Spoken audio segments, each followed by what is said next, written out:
예수께서 그들에게 이르시되 사람들이 어찌하여 그리스도를 다윗의 자손이라 하느냐. 시편에 다윗이 친히 말하였으되 주께서 내 주께 이르시되 내가 내 원수를 내 발등상으로 삼을 때까지 내 우편에 앉았으라 하셨도다 하였느니라. 그런즉 다윗이 그리스도를 주라 칭하였으니 어찌 그의 자손이 되겠느냐 하시니라. 모든 백성이 들을 때에 예수께서 그 제자들에게 이르시되 긴 옷을 입고 다니는 것을 원하며 시장에서 문안받는 것과 회당의 높은 자리와 잔치의 윗자리를 좋아하는 서기관들을 삼가라. 그들은 과부의 가산을 삼키며 외식으로 길게 기도하니 그들이 더 엄중한 심판을 받으리라 하시니라.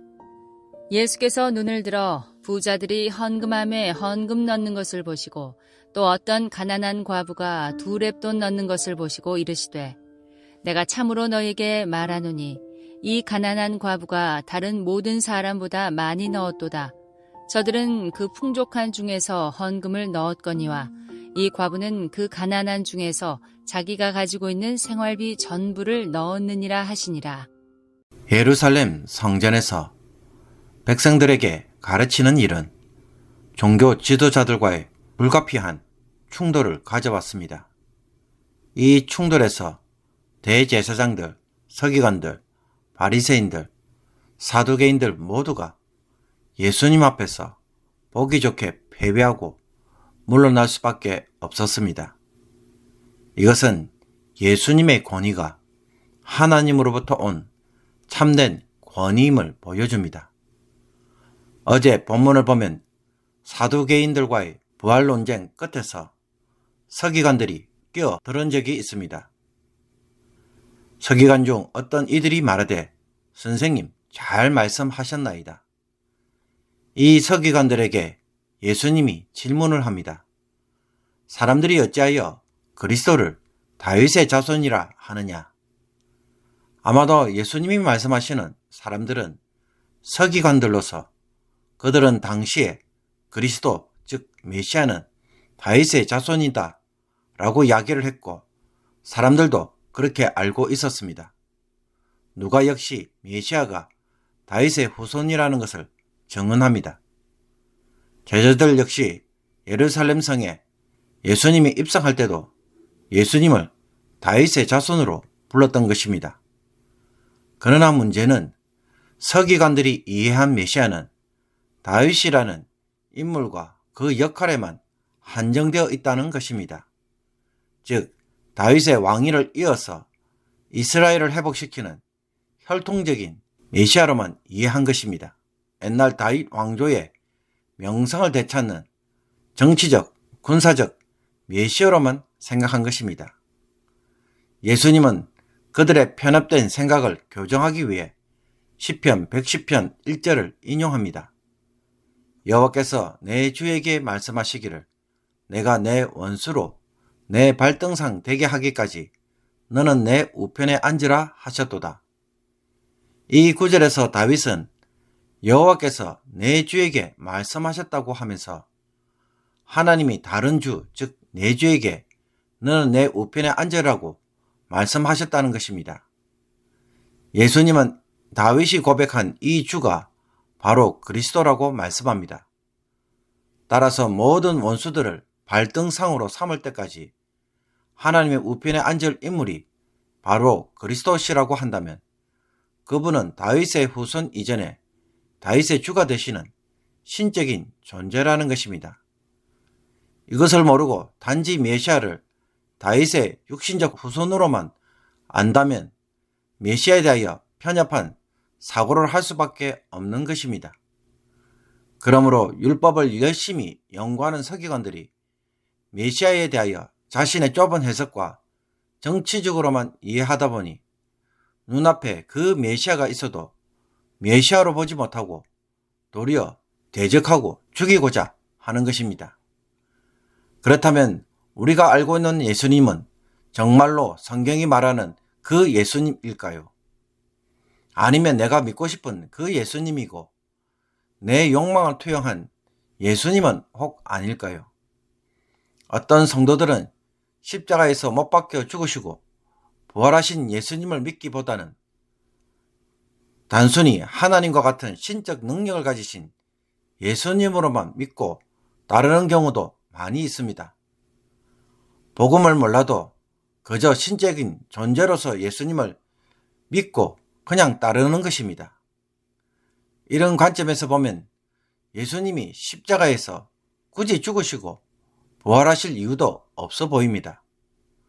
그런 것보다는 그분이 나의 문제를 얼마나 해결해 줄 수 있는 신적인 능력이 있느냐 없느냐가 더 중요해서 종교심으로 그저 예수님을 믿는 것입니다. 이처럼 자기 필요 때문에 내가 생각하는 예수로만 믿고 있는 것은 아닌지 우리의 신앙의 기초를 다시 한번 점검해 보기를 원합니다. 내가 정말로 예수를 믿고 구주로 따라야만 하는 이유가 무엇입니까? 이 말씀을 하신 후 예수님은 이제 무리 가운데 있는 제자들에게 주의를 줍니다. 서기관들을 조심하라. 왜 그렇습니까? 첫째로 그들은 긴 옷을 입고 다니는 것을 좋아하는 사람들이기 때문입니다. 긴 옷을 통해 그들은 다른 사람들과 자신을 구별하고 자신의 지위와 명성을 과시하였습니다. 그래서 시장에서 인사받는 것을 좋아했고 회당에서 높은 자리에 잔치에서 윗자리에 앉는 것을 좋아하는 자들이라는 것입니다. 그들은 진심으로 하나님을 섬기는 자라기보다는 종교 장사를 하는 자들로서 율법을 이용해 자신의 명예와 영광을 구하고 대접받기를 원하는 외식하는 자들이었습니다. 이런 외식을 조심하라는 것입니다. 둘째로 그들은 과부의 과산을 삼키면서 외식으로 길게 하는 자들이기 때문에 조심하라고 말씀합니다. 과부는 고아와 나그네와 함께 유대 사회가 돌아봐야 할 사람들입니다. 그들은 가난한 자들의 재산을 착취하는 자들이었습니다. 그러면서도 하나님이 아닌 사람들에게 보여주려고 길게 기도하고 있습니다.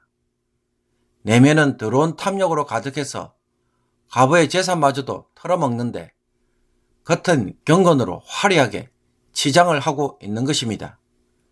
이렇게 하나님을 두려워하지 않는 자들에게 예수님은 더 엄중한 심판이 있을 것이라고 선언합니다. 이때 예수님은 눈을 들어 부자들과 어떤 가난한 과부가 헌금함에 헌금을 넣는 것을 보시고 이것을 교훈 삼아 가르치십니다. 부자들, 즉 돈을 사랑함으로 부유한 종교 지도자들은 자신이 풍족한 중에 헌금을 합니다. 그러므로 그들의 헌금은 생활비의 극히 작은 일부분에 불과합니다. 그런데 가난한 과부가 드리는 두 렙돈은 어떤 헌금이었습니까? 생활비 전부를 드린 것이었습니다. 이것은 과부의 헌금에 대한 칭찬이 아닙니다. 경건과 신앙의 이름으로 지나치게 헌금을 강요하므로 자신들의 탐욕을 채우려고 하다 보니 과부의 전 재산마저도 빼앗는 일을 하고 있다는 지적입니다. 성전 제사를 중심으로 한 유대교가 결국에는 가난한 과부의 마지막 두 렙돈까지 탈탈 털어서 성전 헌금함에 넣도록 이끌고 있다는 탄식입니다. 이렇게 해서 세워지고 운영되고 있는 것이 바로 그들이 자랑하는 성전이었습니다. 이 성전은 이렇게 강도의 소굴이 되어가고 있는 것입니다. 본래 헌금은 하나님이 세우시고 지키도록 하신 것이기에 헌금 그 자체가 잘못되었다고 말할 수 없습니다. 하나님은 헌금이라는 이름으로 과부의 전 재산까지 바칠 것을 요구하시는 강도가 아닙니다. 그러나 종교 지도자들은 하나님에 대한 순종과 헌신이란 이름으로 돌봄의 대상인 과부를 착취의 대상으로 삼을 만큼 비정하고 많은 헌금을 강요했기 때문에 문제가 되는 것입니다. 예수님은 과부의 두 렙돈을 보시고 어떤 헌금으로 보십니까? 전 재산을 바치는 헌금으로 봅니다. 그러므로 헌금의 액수가 많고 적음이 아니라 그가 어떤 마음으로 헌금을 하는지를 보고 계신다는 것을 오늘 우리에게 가르쳐 주고 있습니다. 그러나 종교 지도자들은 자신들의 탐욕을 위해 온갖 이유로 헌금을 많이 하도록 하고 그것이 마치 신앙의 크기인 것처럼 강요하고 있었던 것입니다. 이런 점에서 지금 성전에서 펼쳐지는 종교 지도자들의 행위는 어떤 것이라고 말할 수 있습니까? 그리스도에 대한 편협한 이해와 육신적 메시아에서 벗어나지 못하고 있을 뿐만 아니라 하나님에 대한 순종을 자신들의 경건과 의를 자랑하는 수단으로 삼고 성전에서 과거의 전 재산마저도 탈취하는 탐욕적 신앙생활을 사람들에게 강요하고 있습니다. 성전에서 이와 같은 신앙생활을 강요하는 자들에게 하나님은 심판하실 수밖에 없었고 성전이 이와 같은 자들의 부패와 이익을 정당화시키는 도구가 되지 못하도록 하나님은 예수님을 통해 성전을 파괴시켜버립니다. 죄악의 도구가 되지 못하도록 하시는 것입니다. 그래서 새로운 성전을 세우시고자 합니다. 그것은 예수 그리스도를 통해 세워지는 성전으로서 자신의 마음에 예수 그리스도를 주로 모시고 마음으로 주를 섬기며 순종하는 삶을 요구합니다. 믿는 자의 몸을 성전으로 삼아 거하시면서 더 이상 마음으로 속이지 못하게 하시고 마음에서부터 온전한 순종을 요구하시는 것입니다. 그렇게 되면 아무리 많이 헌금을 해도 자랑과 교만으로 한다면 주님께서 기쁘게 받지 않으시며 성령께서 마음속에서 책망하실 것입니다. 또 아무리 적게 해도 자신의 전부를 드리는 것이라고 한다면 그 마음을 칭찬하실 것입니다. 남들의 눈은 속여도 내 안에 계신 주님의 눈은 결코 속일 수 없는 것입니다. 그러므로 눈으로 드러난 경건에만 집중할 것이 아닙니다. 또 사람들의 판단 때문에 행하는 경건도 되지 말아야 할 것입니다. 정말로 마음으로 신앙생활을 하고 있는지 날마다 자기를 정직하게 살펴보기를 원합니다. 주님이 보시면 뭐라고 하실지 조용히 생각해 보십시오. 여러분이 하는 말과 행동, 이런저런 판단에 대해서 오늘 나의 주님은 무엇이라고 판단하실까요? 때론 사람들 앞에서 이런저런 핑계를 댈 때 주님은 다 보고 계십니다. 우리가 이 성령의 판단을 무시하지 않고 다시 한번 순종할 때에 그 사람은 그 마음에 참된 성전을 세울 수 있을 것입니다. 이런 귀한 성도가 되기를 주님의 이름으로 축복합니다. 기도 드리겠습니다. 우리의 마음을 날마다 살피시고 정직한 영을 원하시는 하나님, 다윗의 고백처럼 정직한 영, 순결한 영을 오늘도 허락하여 주옵소서. 감히 주님을 속이는 일을 하지 않게 해주시며 항상 주님이 보고 계심을 주목하는 자가 되게 하옵소서. 양심이 죽어서 제 가운데 계속 머무는 어리석은 자가 되지 않게 하옵소서. 사람들과의 관계 속에서 안 그런 척, 거룩한 척, 착한 척 할 때가 많았습니다. 사람들을 속임으로써 사람들의 칭찬을 구하는 외식하는 모습을 주께서 불쌍히 여겨 주시고 오늘 정직한 모습으로 하루를 살아감으로 우리 하나님 앞에서 부끄럽지 않는 귀한 성도들이 되게 하여 주옵소서. 예수 그리스도의 이름으로 기도하옵나이다.